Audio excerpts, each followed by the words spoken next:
Keep watching The Politics every Friday, 12 p.m. Eastern Time on New York Parrot TV, the voice for humanity. Welcome to today's edition of Talking Politics. My name is Robert Press, your host. I write for the Bronx Chronicle, as you can see by my official New York City press credentials. I also write for the Co-op City News, the Parkchester Times, like this show, which is part of Muslim Media Corporation. The talk today is going to be about the weather and about our 14-year-olds running Community Board 11, as the mayor's representative to the community board said Wednesday night. But let's get into the weather today. Today, the weather is going to be heavy rain all day into probably early tomorrow morning, clearing in by midday. We'll get into a little bit more about today's weather with comments from the governor and the mayor's office.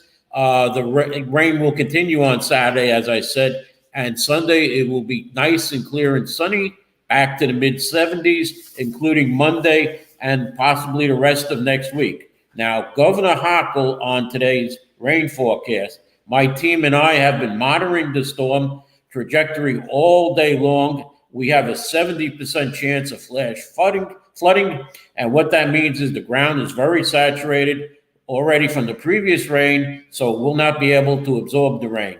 It is going to result in havoc throughout the downstate region, Long Island, New York City, the Hudson Valley. We could have anywhere from 3 to 5 inches of rain, up to an inch an hour.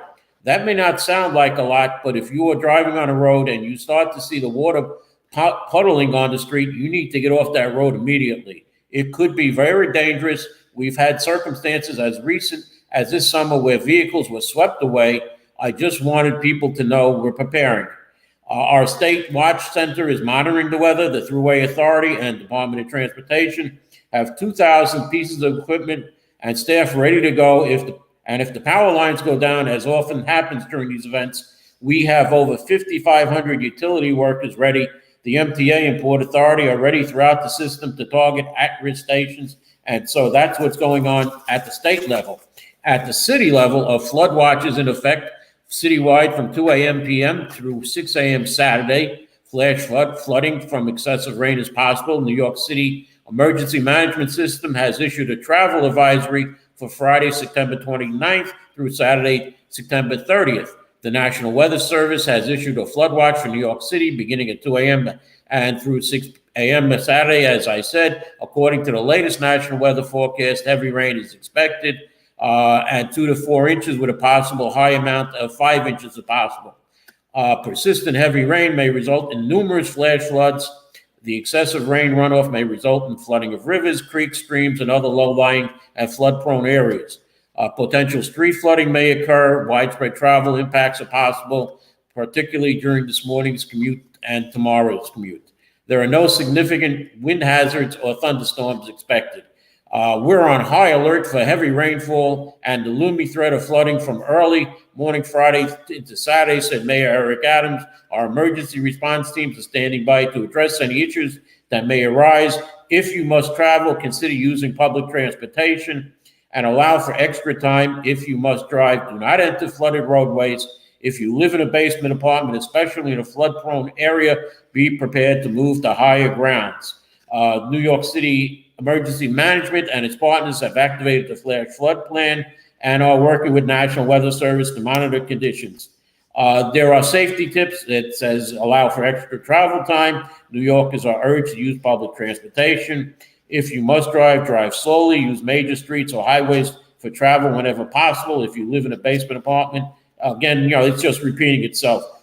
So it says stay informed before and during this emergency. The city will send emergency alerts and updates to New Yorkers through various television and radio channels, including Notify NYC. Now, one thing we should remember, though, if we're getting 2 to 4 or up to 5 inches of rain, if this was the middle of the winter, you'd be looking at 2 to 4 feet of snow with a possible drifts, maybe up to 6 feet or more if there was winds. So just be glad it's rain and not rain and not snow. So let's get into the political news. New Jersey U.S. Senator Robert Melendez has been indicted, along with his wife, with the U.S. Attorney's Office observing him from 2017, where photos of money and gold bars and a Mercedes are alleged to have been given to the senator for favors. Calls by the governor of New Jersey, fellow Democrats, including our own Congresswoman Alexandria Ocasio-Cortez, for him to step down have been said, but Senator Melendez said he will fight this indictment because he believes he is innocent. On the national note, the House Oversight Committee held its first hearing on the impeachment of Joe Biden Thursday, the latest step in a months-long effort investigating the president and his son Hunter Biden's business dealings that have yet to produce substantial evidence of wrongdoing. This comes from The Guardian. Thursday's hearings were the latest step in a months-long effort investigating the president and his son. Despite investigating Biden for months, Republicans on Thursday focused largely on the financial dealings by Hunter Biden, using innuendos and the suggestion of financial dealings by him that of potential criminal activity to recommend that further investigation was necessary. The strategy appeared to lay groundwork to justify for a longer fishing expedition. Meanwhile, on Sunday, a government shutdown loomed even closer, with Democrats and Republicans nowhere near closer to an agreement on how to keep the government funded. As the Senate moves forward with a stopgap measure to avert a shutdown, far-right members of the House keep on with their plans to pass a series of appropriation bills that won't actually stop a shutdown. House leaders are hoping that the moving forward with these appropriation bills will conjure the hard right and convince them to back a House-crafted continuing resolution to temporarily fund the government. I'll have more after the legal problems of Donald Trump, where a New York appeals court has denied Donald Trump's bid to delay a fraud trial set for Monday. This will allow the case to proceed 2 days after a judge ruled Trump and his company routinely and repeatedly deceived banks, insurers, and others by massively overvaluing his assets and exaggerating his net worth on paperwork. The civil lawsuit is brought by Letitia James, New York's Attorney General, the federal judge presiding on Trump's criminal case over his efforts to overturn the 2020 election results, rejected his request that she recuse herself on Wednesday. U.S. District Judge Tanya Chutkan ruled that the former president failed to show her previous comments about his role in the January 6th Capitol attack meant that she could not be impartial.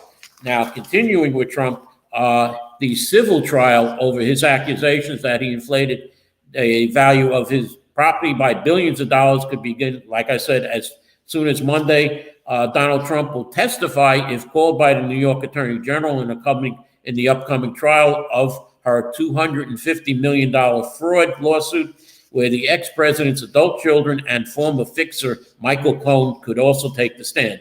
Trump, age 77, is listed as witness number 27 in Attorney General Letitia James' list of people her office anticipates calling to the stand during the Manhattan Supreme Court trial, which is, if called, he said he will testify. Trump's personal attorney, Alina Habba, told the Post on Thursday as an appeals court rejected the ex-president's bid to delay the trial. Donald Trump jacked up his net worth by at least $3.6 billion a year, New York Attorney Letitia James charged in a court filing Friday, a far higher level of alleged book cooking than previously laid out in court papers. James' office, which is seeking at least $250 million and an order barring the ex-commander-in-chief from doing business in New York, also plans to ask Trump's oldest children, Donald Jr., Eric, and Ivanka, to testify as well. Now, going into what a government shutdown would mean, House lawmakers narrowly passed 3 appropriation bills Thursday that fund the State Department, Foreign Affairs, Department of Defense, and the Homeland Security through fiscal year 2024. As Republicans inch closer to a vote on a measure that could temporarily avert a government shutdown. State Department and Foreign Operations legislation passed in a 216 to 212 vote, with Republican Congress people Marjorie Taylor Greene and Brad Fitzpatrick voting against the bill, as they were the only Republicans to do so. Provisions in the annual spending bill make funds available to the Ukraine as it counters Russia's invasion, where it was a sticking point for some Republican lawmakers such as Greene, who called the $50 billion bill a blank check for Joe Biden to fund his proxy war in the Ukraine. However, House Speaker McCarthy stripped $300 million in Ukraine aid from the defense spending bill Wednesday in an effort to garner more support from his Republican elected officials. A standalone bill providing $300 million in aid to Ukraine passed Thursday, 311 to 117, by a vote to approve the funding, with more than 100 Republicans joining the Democrats in approving it. House and Senate leaders are scrambling to pass 12 appropriation bills by January 1st, 2024, to avoid a 1% across-the-board cut in federal spending. Now, why they are doing this is because the U.S. government's fiscal year begins on October 1st, which is, what do we have? We're at September 29th. We have 2 days before the government would shut down. As I said, certain parts of the government, they have passed bills to keep them going. But what it means is the federal government ceases operations that are deemed non-essential. Every year, Congress must pass legislation to fund the federal government for the coming fiscal year. If a shutdown occurs, a shutdown occurs if legislators can't finish the appropriation process on time. As I said, the fiscal year begins on October 1st, and if Congress is unable to pass necessary spending bills or a continuing resolution that offers stopgap funding, then a shutdown will commence on Sunday morning. If the government shut down, non-essential functions would cease. Federal workers won't get paychecks, households may not receive some federal benefits, and customer service for student loan borrowers and others may be delayed. More than 2 million civil federal employees will either be furloughed, or keep working without pay until the shutdown resolves. The government shutdown could imperil billions of dollars of federal funding necessary to keep New York City's child care system afloat, so Congress must act to authorize emergency funding for child care. A shutdown affects discretionary spending. Mandatory spending like Social Security and Medicare is spared because it doesn't require annual congressional approval. In addition, military personnel on active duty, about 1.3 million people, would stay on the job without pay. Contractors hired by the federal government would also be at risk of not getting paid for their services. And those businesses may start laying off or furloughing workers. About 7 million people would likely see aid delayed from special supplemental nutritional programs for women and infants and children, according to the White House. This is known as the WIC program, which provides federal funds to low-income women, infants, and children. That's where WIC comes from, women, infants, and children, up to age 5, who are considered to be at nutritional risk. Section 8 housing vouchers, which are used by families of low-income, seniors, people with disabilities, would also be at risk. Some veterans' benefits, such as disability compensation, transitional assistance, might be delayed, and as might certain loans for farmers. The potential impact will grow longer with a continued shutdown.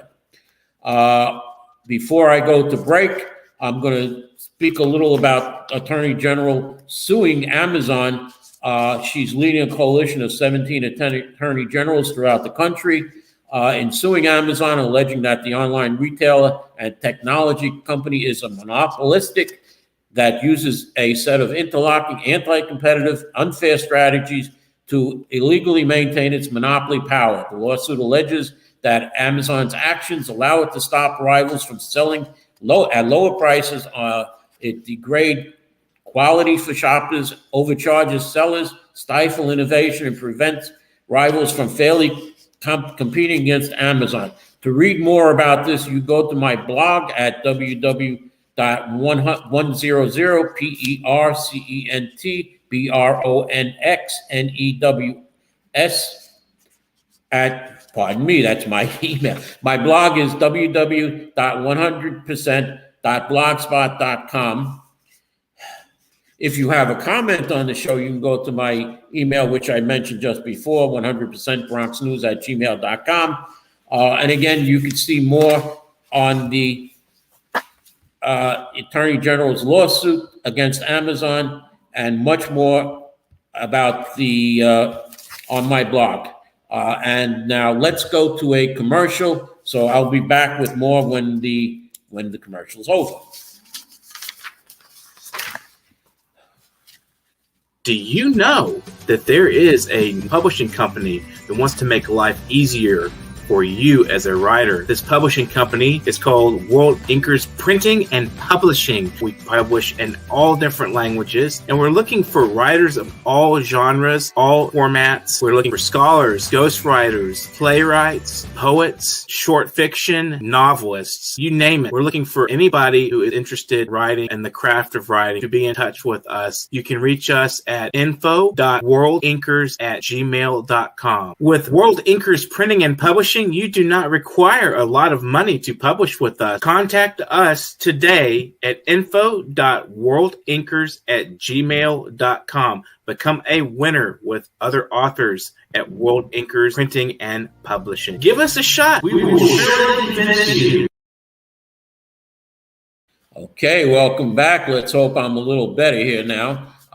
It appears that over 40 pounds of fentanyl was seized from a drug mill 6 blocks away from the daycare center, and a defendant transporting the fentanyl in rolling suitcases did it on the New York City subway system. As part of an ongoing investigation into fentanyl trafficking in New York City, federal, state, and local law enforcement officials recovered over 40 pounds of suspected fentanyl, carrying an estimated street value of $1.5 billion in the Bronx on Tuesday evening. The seizure occurred 6 blocks away from the Nino Daycare Center, where a 1-year-old child died after fentanyl exposure, and 3 other children were taken to a hospital. A criminal complaint filed by the Office of the Special Narcotics Prosecutor charges Harira Vergas with operating a major trafficking and criminal possession of a controlled substance in the first and third degrees, criminally using drug paraphernalia in the second degree. He was arrested Tuesday by Special Agent in Charge Frank Tarantino, who said the public outcry after the poisoning of a toddler was not enough to stop a drug mill right near, only blocks away from the daycare center. Bronx District Attorney Darcel Clark said, once again, a large supply of fentanyl has been found in the Bronx. For years, our community has been a hub for fentanyl distribution and has suffered so many deaths. The catastrophic loss of a 1-year-old Nicholas D'Amici is the bleakest reminder that we must be relentless in removing drug traffickers from our city. Next, we have Mayor Adams says that it is now going to cost $78.3 billion to fix NYCHA. Now, this goes back to Mayor Bill de Blasio in 2017, when I said to Mayor Bill de Blasio, why are state senators and assembly members bringing stoves and refrigerators to New York City Housing Authority projects in Soundview? And Mayor Bill de Blasio back in 2017 said it will take $18 billion to fix all the problems in NYCHA. Well, now Mayor Eric Adams is saying in 5 years, it's going up to $78.3 billion. What happens is the estimates now per unit is $485,000 that will fix the problems in the NYCHA building. That's an approximate per unit. And what's said is that the median sales price of a co-op apartment in New York City is currently $480,000. People want to know why the cost to fix the NYCHA unit is costing more than it costs to buy a co-op, the average co-op.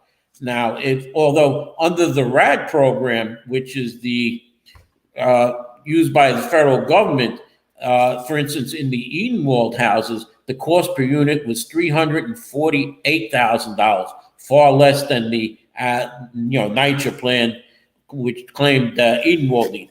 And there are other, units where costs were $228,000 per unit in an East Harlem development. At the West Brighton houses in Staten Island, 598 units cost $100 million or $174,000 per unit. And what it says is that by using this RAD program, they're able to spend less on the apartments because they're able to get a lower price by using this program for each apartment. Now, this next item comes from Bronx Borough President Vanessa Gibson on affordable housing. She claims false advertising market rate likely 421A unaffordable housing comes to Highbridge. I thought this was a bad joke, but the joke should not be on the hardworking families struggling, living below the federal poverty level in an urgent need for real and deeply affordable housing with large apartments and important amenities. This is unfortunate and definitely not affordable to families today living in Highbridge. One of the reasons why constituents are usually upset, asking me affordable to whom exactly. She said this listing should be removed from Housing Connect. It's a housing lottery. Affordable housing is now open for a Highbridge building. Check the details for the Shakespeare Avenue location. It's an affordable housing lottery, a 7-story building in Highbridge, Bronx. It tells of the developer, the architect, that the structure yields 90 residents available on New York City Housing Connects on 19 units for residents at 130% of the area median income, ranging in eligibility to $107,000 to $165,000. Amenities include pet-friendly policies, a shared laundry room, accessible entrance, security cameras, an elevator. Apartments come equipped with air conditioning, high-speed internet, smart controls for heating and cooling, and name brand kitchen appliances, countertops, and finishes. Tenants are responsible for electricity. At 130% of the AMI, there are 19 one-bedrooms with a monthly rent of $3,126,000 for incomes ranging from $107,000 plus to $165,000 plus. Prospective renters must meet income and household requirements to apply for these apartments. Housing Connect, we are told, offers 50% to Bronx residents, and the other 50% come from other boroughs or even from out of the city. Now, there is another Housing Connect lottery for 92 West 169th Street, which lists 6 studio apartments at a rent of $2,236 a month, 4 one-bedroom apartments at a rent of $2,275 a month, and 2 two-bedroom apartments at a rent of $3,773 per month. And applicants must meet the income household requirements, which is almost at $200,000 for a 3-bedroom or a 2-bedroom apartment. Now, mind you, these apartments are not as large as the older apartments, but they are small. 1-bedroom units can be 600 square feet or less. These are the new mini apartments or micro apartments that are being built so they can get more apartments. Now, if you go to Riverdale, you will see an 8-story building with 13 3-bedroom apartments. The reason being, in Riverdale, they can sell the luxury apartments. Outside of Riverdale, most of the apartment buildings are for transients. They feel that only people are not getting married anymore, or 1 or 2 people are sharing an apartment, not having children. So there is no need for family apartments in the rest of the Bronx. They want to have transients really moving in and moving out so the rent can keep going up. Now, last night at the Allerton Homeowners Monthly Meeting, about 50 people came to see the candidates meeting.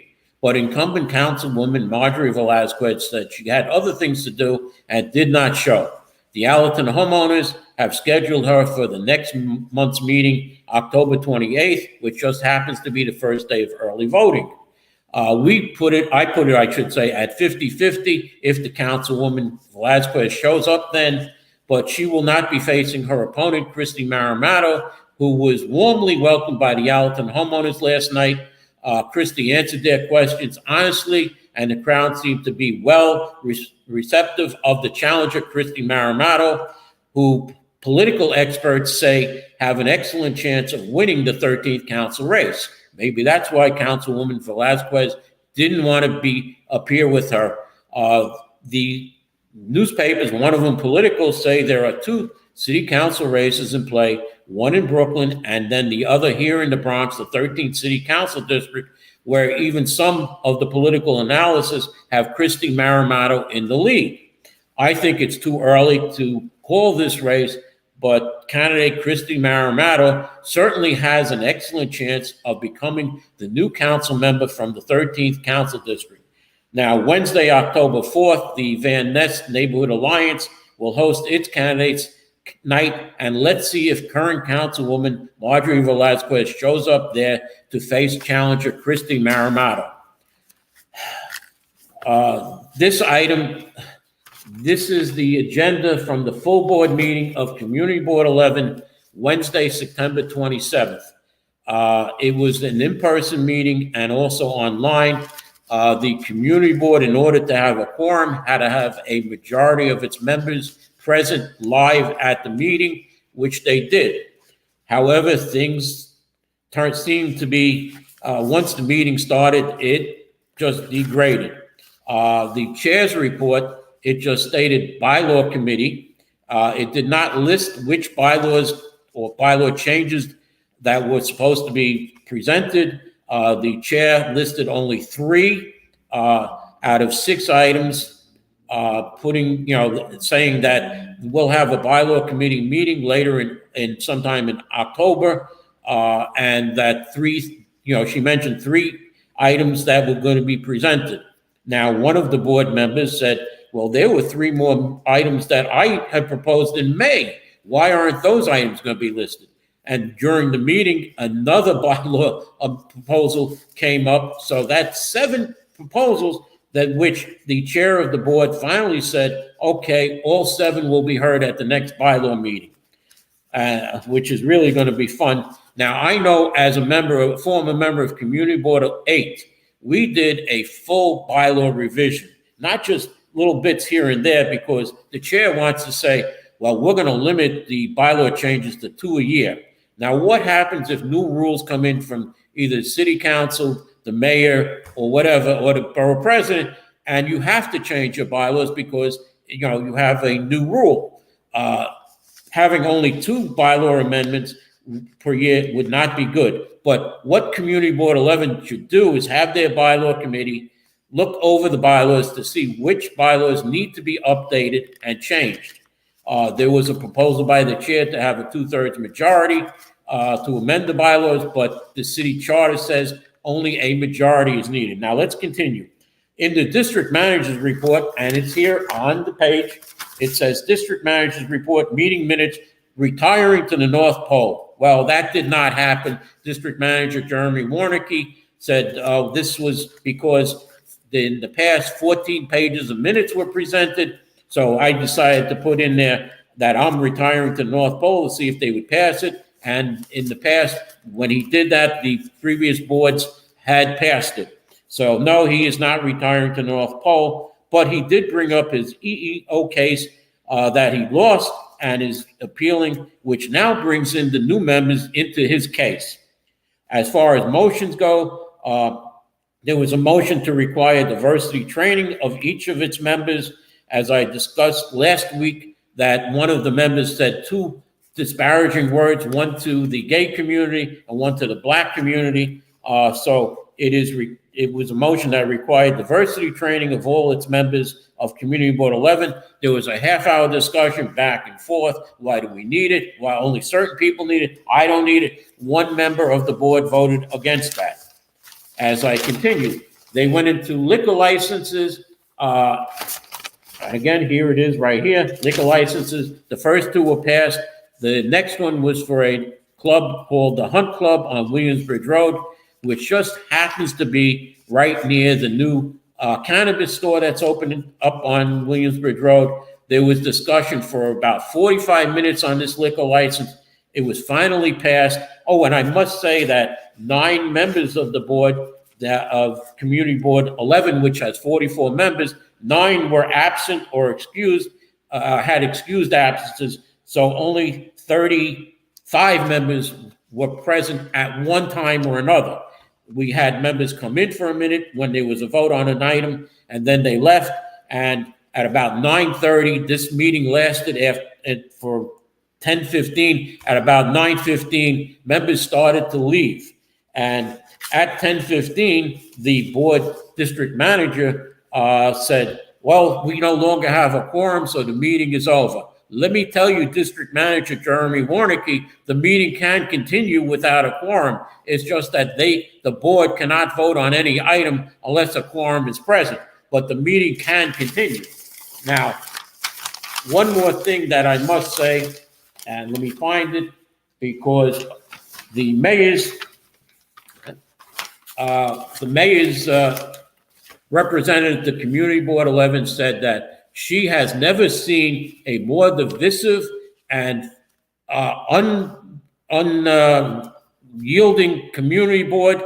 They are like 14-year-olds. And she went on, the district manager, this was at the end of the meeting, where the district manager then cut off the sound. So if you're looking at the tape, you really can't hear exactly what she's saying. But she went on saying, what a terrible board it is. They are not getting along with each other. They're not being productive. They're not helping the community. And before I go, I just want to say that the Bronx Columbus Day Parade, the Morris Park Columbus Day Parade, which is the second largest in the city, will be held on Sunday, October 8th. The parade will kick off at 12 noon from White Plains Road. It goes on along Morris Park Avenue, turns up Williamsbridge Road to Leidig Avenue. After the parade at 2 p.m., there will be a carnival at Loretto Park, which is on Morris Park Avenue and Haight Avenue. Everybody, there'll be marching bands, school groups, community groups, merchants, and let me go right now. I'm going to say goodbye. And yes, I can't believe the mayor's office yelling at Community Board 11, comparing them to children. It was wild, but this is Vanessa Gibson. She is the person who appointed these people, the borough president, to the community board. She said in her statement of needs that she wanted experienced people, but she left off this former community board member with a lot of experience who twice applied last year and now this year. And, well, this is what you get, Borough President Gibson. The mayor's representative says you have a bunch of 14-year-old children on Community Board 11. There are still 6 vacancies left on Community Board 11, Borough President Gibson. If you want an experienced person, you can put me still on that board, but it is your option. And I am going to say goodbye and thank you for watching. And if you want, please call Borough President Gibson at 718-933-3500. Ask for Borough President Gibson and tell her to put experienced community board member Robert Press on Community Board 11. And thank you for watching. In a world where the quality of information available to poorer communities is doctored, tainted, and sometimes regressive, where the words fake news have come to mean other people's opinions, it is vital to rely on news platforms with journalists who have feet on the ground and can report the truth. New York Parrot, a New York-based national and global news outlet, is changing the narratives of media operations. We focus on the news that matters, like self-empowerment, entrepreneurship,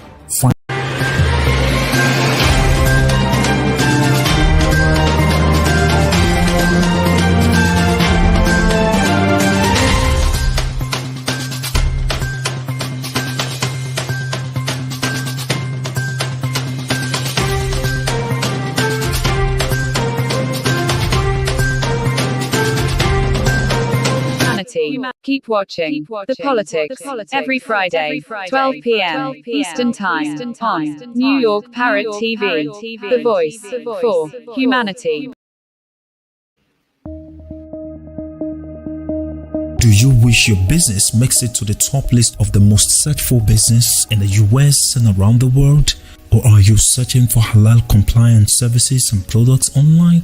then Halal Finder is your online resource directory pointing you to the right places and products. Let's help you explore halal products and services of your choice as we manage many halal businesses across the world. Promote your business with halalfinder.com, the only plug you need to grow. Our services include business listing, digital marketing, branding strategy, SEO campaigns, crowdfunding, and humanitarian support. On our Compassion Corner, we offer crowdfunding of halal ventures and humanitarian services. In this section, you can make or receive donations, start donation campaign, and check existing donation campaigns. And by paying zakat and sadaqah to our Compassion platform on halalfinder.com, you have supported the poor, widows or widowers, orphans, and the likes around the world. Contact us at info@halalfinder.com or call +1 718 822 5555. Get started today at halalfinder.com.